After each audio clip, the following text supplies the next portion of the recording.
2017ના કાર્યક્રમ પછી ખૂબ મોટા કાર્યક્રમો આપણે આપ્યા નથી અને લોકો ખૂબ મારી પાસે આવે છે, બહેનો ખૂબ આવે છે, આખા ગુજરાતમાંથી આખા ભારતમાંથી મને કહે છે કે ભાઈ હવે એકાદો મોટો કાર્યક્રમ આપણે દેવો છે, કારણ કે ઘણો સમયથી આપણે બધા એક નથી ભેગા નથી થયા. ત્યારે આજે જણાવતા મને આનંદ થાય છે કે 2027માં આપણે દશાબ્દી મહોત્સવનું આયોજન કરવાના છે અને આજે એલાન કર્યું.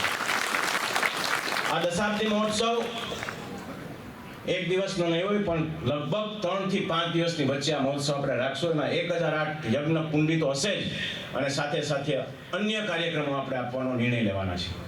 ત્યારે આપ સૌ જ્યારે પાયાના પથ્થરથી જોડાયેલા છો, આજથી આપણે સૌએ કામે લાગી જવું પડશે, કારણ કે જે કાર્યક્રમ ખોડલધામનો હોય છે, આપ સૌને ખબર છે ખોડલધામનો કાર્યક્રમ કેવો હોય છે. આમ તો મને આ વર્ષે કરવાનું ઘણી બધી વિનંતી આવી હતી, પણ જે કાર્યક્રમનો સ્કેલ ખોડલધામનો હોય એ હવે સમય ખૂબ ટૂંકો છે, કારણ કે નોરતામાં પોણો મહિનો વયો જાય, દિવાળીમાં પોણો મહિનો વયો જાય, તો 21/1/2026 તો આવી ગઈ, એટલે આપણે એમાં પહોંચી ન શકીએ. પણ 10 વર્ષ પૂરા પણ થાય છે, એટલે દશાબ્દી મહોત્સવ અને અનેક કાર્યક્રમો એની અંદર આપણે આપી શકીએ. એ બધા જેને જેવા વિચાર આવે એમને રજૂ કરજો, એ પ્રમાણે આપણે કાર્યક્રમો કરશું. અને આ સાથે ખૂબ મોટી સંખ્યામાં મારા ભાઈઓ બહેનો આવ્યા છે, ત્યારે આપ સૌને માં ખોડલ આ પહેલા નોરતે ખૂબ આશીર્વાદ આપે, આનંદમાં રાખે, હર હંમેશા સાથે રહ્યો એ વિનંતી સાથે આપ સૌને મારા જય માં ખોડલ, જય સરદાર. પરિસરમાં આજે સતત 15મા વર્ષે પહેલા નોરતે પદયાત્રામાં જોડાયેલ આપ સૌ માના લાડકા દીકરા અને દીકરીઓ, ઘણી બધી વાત થઈ, ખોડલધામના સંકલ્પોની વાત થઈ, ખોડલધામની સંગઠનની વાત થઈ, અને જાજી વાત એટલા નથી કરતો કે બધા લગભગ જે ચાલ્યા છે આખા નીકળી ગયા છે, અને કદાચ વહેલા નીકળ્યા હોય એટલે નાસ્તો પણ ન કર્યો હોય ને જમવાનું તૈયાર હોય ને કણ બી ભૂકો હારો નહીં. એટલે મારું જે સન્માન થયું, અમરેલી જિલ્લાએ જે અમને પાઘડી પહેરાવી, હું સમજી શકું કે પાઘડી અને કેડિયું ચોયણી પહેરવાનો આપણામાં રિવાજ છે, અને આપ દર વર્ષે આવું કંઈક કરતા હો છો. પણ આજે આનંદની વાત એ હતી રમેશભાઈ અને આપની ટીમની, કે તમે નાની નાની દીકરીઓને આજે કેડિયું ચોયણી અને પાઘડી પહેરાવી છે. તે બદલ અમને જેનાને લાખ લાખ અભિનંદન પાઠવું. મારું જ્યારે સન્માન ચાલતું હતું ત્યારે મેં બહુ ઉતાવળમાં લોકો હતા, પણ મારે એમ કહેવું હતું ખાલી પાઘડી નહીં, એટલે આખો સેટ લેતા જ આવતી ફરે,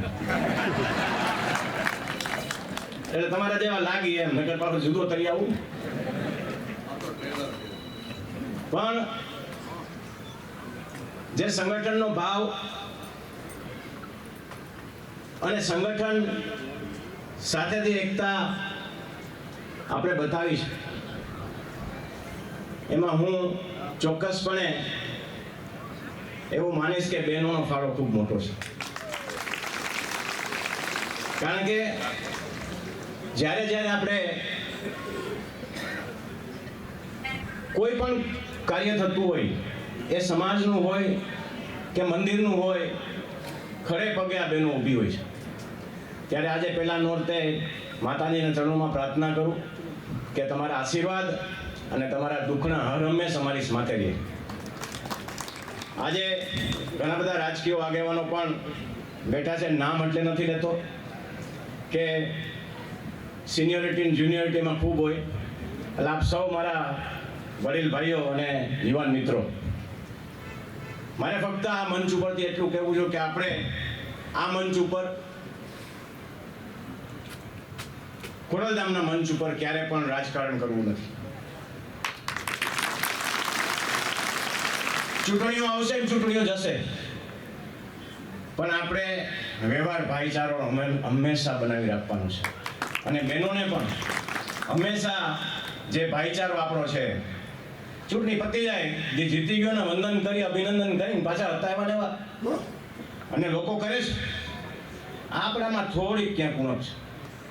એ મારી આજે માના ચરણોમાં માના ખોરામાંથી હું આપને કહું છું કે મહેરબાની કરીને આ મંચ ઉપર ક્યારે રાજકારણ આવવા નહીં દેતા.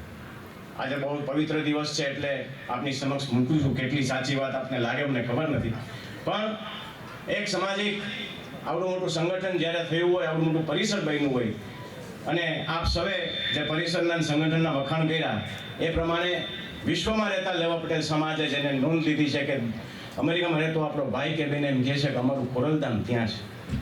આ પરિસ્થિતિને જ્યારે હોય ત્યારે ભાઈચારો ક્યારેય ખૂટે નહીં.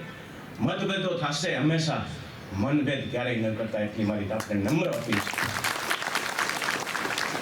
ખોરલધામના ઘણા બધા સંકલ્પોના ભાગરૂપે મને જણાવતા આનંદ થાય છે કે અમરેલી એટલે કે રાજકોટ તમારું ગણી લેતો ને ભાઈઓ, રાજકોટમાં આવેલું અમરેલી, ત્યાં 42 એકરની અંદર કેન્સર હોસ્પિટલનું નિર્માણ થવા જઈ રહ્યું છે. એનું કામ પવિત્ર પરિસરમાં આજે સતત 15મા વર્ષે મા ખોરલની પદયાત્રા અહીંયા પહોંચી છે. પ્રથમ નોરતે માના ચરણોમાં આશીર્વાદ લેવા આજે આખા ગુજરાતમાંથી લેવા પટેલ સમાજના બહેનો અને ભાઈઓ જોડાયા છે. તે બદલ સૌને મારા અભિનંદન. આ પવિત્ર દિવસે આજે મા ખોરલને પ્રાર્થના કરું છું કે સમગ્ર વિશ્વમાં શાંતિ સ્થાપે અને સૌનું સારું કરે, એવી મા ખોરલના ચરણોમાં પ્રાર્થના. આજે અઠવાડિયા પહેલાં ટ્રસ્ટ મંડળની અંદર એવો નિર્ણય લેવાનો છે કે 21/1/2027માં દશાબ્દી મહોત્સવ આપવો. એમાં મહાયજ્ઞનું આયોજન કરવું. મહાયજ્ઞની સાથે ફક્ત એક દિવસનો નહીં પણ 3 થી 5 દિવસની વચ્ચે આ કાર્યક્રમ થાય અને અનેક કાર્યક્રમો આપવા. કાર્યક્રમની કોઈ પણ રૂપરેખા હજી નક્કી કરવામાં નથી આવી.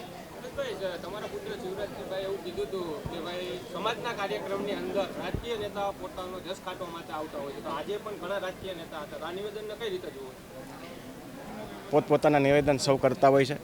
એમાં મારો પુત્ર હોય કે મારો ભાઈ હોય, એની સાથે કોઈ સંકલન અત્યારે આપ ન કરો.